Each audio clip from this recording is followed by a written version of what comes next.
Hi guys, so I wanted to come in today and talk to you guys. Disclaimer, please, I am outside. I'm enjoying this beautiful weather today. I'm sitting by the pool, so you're probably gonna hear some doggies barking, but let's just try to ignore them. So today I wanted to talk to you guys about the full blood flower moon in Sagittarius / lunar eclipse. That is a mouthful. I'm going to be referring to my notes because there's a lot of things I want to talk to you guys about with this transition. So let's just start off by saying the full moon is kind of like our halfway point in the moon cycle. So we'll have, you'll hear me talk a lot about the new moon and the full moon. And these are kind of like our spots in the cycle to kind of reevaluate what is working and what isn't working. So when we refer to a blood moon, the blood moon is basically just the way to describe the lunar eclipse is basically saying that because the sun and the moon are kind of aligned, the sun rays kind of shine through the moon and give it like a reddish orange kind of hue, hence blood moon. The flower moon, we describe that because it's basically just the first full moon in May, and it kind of signifies that, you know, that blooming of spring, that blooming of new beginnings, and where we're gonna kind of go from here, how we blossom into a new, kind of like a lotus. We're opening up. It's called a super moon. I almost forgot that in the title, but a super moon is the description of this one, because this is the time when the moon is actually closest to us. So when we look up in the sky, it's actually going to appear a lot bigger, which also helps to amplify that energy and make that energy much bigger and more powerfully felt in that time. So eclipses, we are technically in eclipse season. This is going to be the first of 2 for this year. Our solar eclipse will be on the 10th, I believe, of June. So that'll kind of culminate just a period of time where things are brought to our attention. Think of an eclipse kind of like a spotlight on the stage of the year. You know, the universe is kind of going to spotlight this time and really cause you to think and rethink what's going on in your life.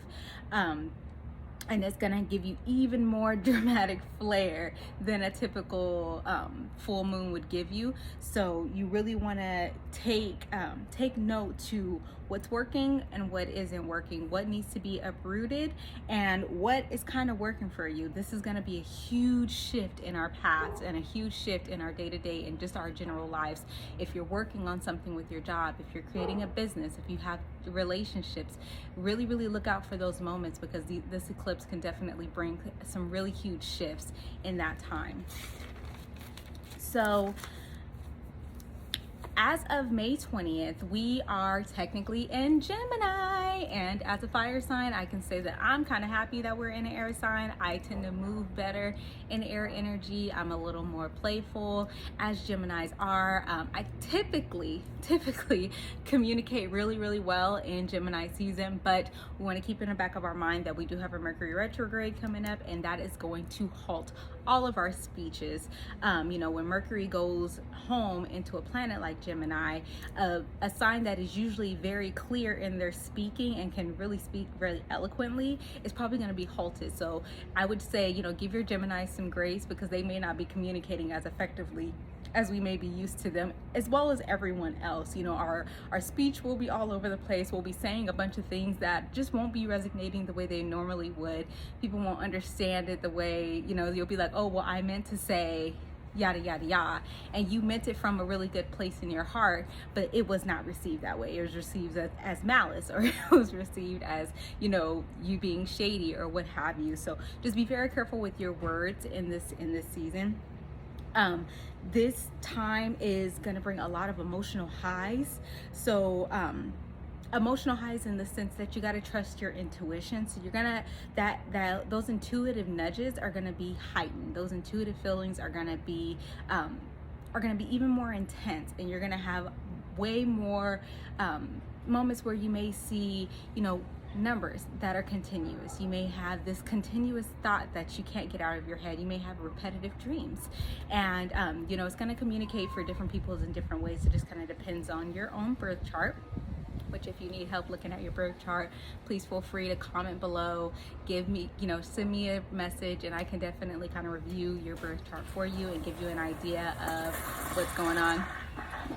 We have the sprinklers. So especially you water signs out there.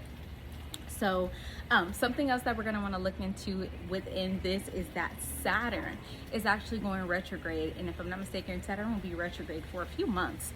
So what this is going to do is kind of slow up our money. It's going to slow our progress. It's going to, you know, give us a lot of delays that we weren't really expecting. So if you're starting that new project and you're like, dang, this should have picked up right now, like this should be well on its way, and it's not going, you can probably look at that Saturn retrograde in your chart and see how that's going to affect you and what it's going to cause delays to. So if you're experiencing delays in your projects, if money is not flowing as, you know, as great as it normally would, I would probably look at it as, you know, that Saturn retrograde. The doggy wants to say something. So during a full moon, I tell my friends and family, you know, always try to make sure you give people the grace that you would want given to yourself if you were misunderstood. People are going to be misunderstood. People's emotions are going to be high. And I would just say, you know, put a little something in the back of your mind, hold a crystal in your pocket, you know, maybe write yourself a little note on, stick it on your mirror, just to allow people the space to feel uncomfortable and allow people the space to feel the feels and feel whatever it is that they're feeling at that time. Full moons tend to bring out some really, really intense feelings, and we want to make sure that we're giving people that opportunity to feel all the feels that they want to feel. But that doesn't mean throw your boundaries into the pool. That doesn't mean knock your fence down and allow people to just trample over your boundaries. Your boundaries were set for your own self-care.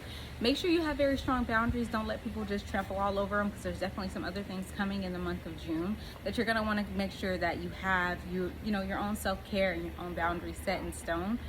But just give people the space to spaz out a little bit and maybe not be in their best self. Now, I'm never recommending you accept or tolerate anyone's verbal, physical, or mental abuse. What I am saying is just have your boundaries, but give them the space to do what they need to do on the outskirts of things.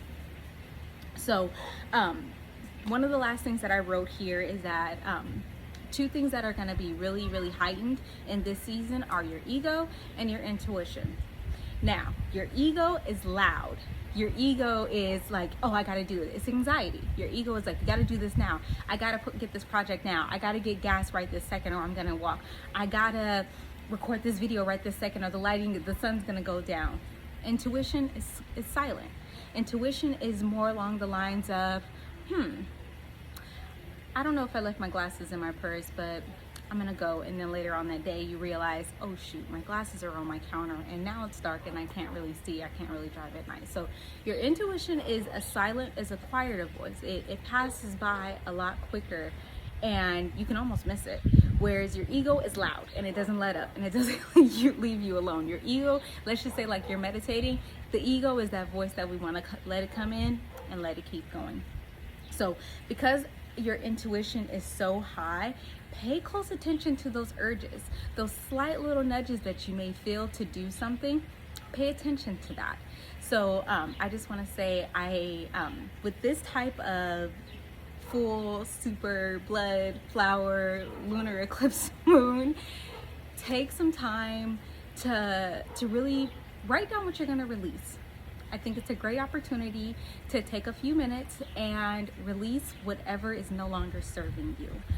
If it's no longer providing you a powerful sense of being, and it's no longer giving you those good feelings on the inside, maybe it's about time you prepare to let it go. And that doesn't mean that you have to act on ego and move swiftly.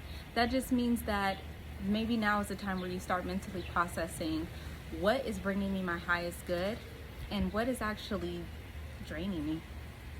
that's all that I have for right now. I hope everybody has an amazing day.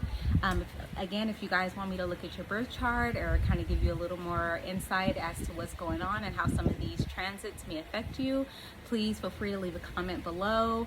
DM me if you want it to be personal. I'm perfectly fine with that. We can talk about it and figure out where you want to go with this. And yeah, let's talk about it. What do you guys plan to, what intentions are you guys going to set for this full moon? Bye.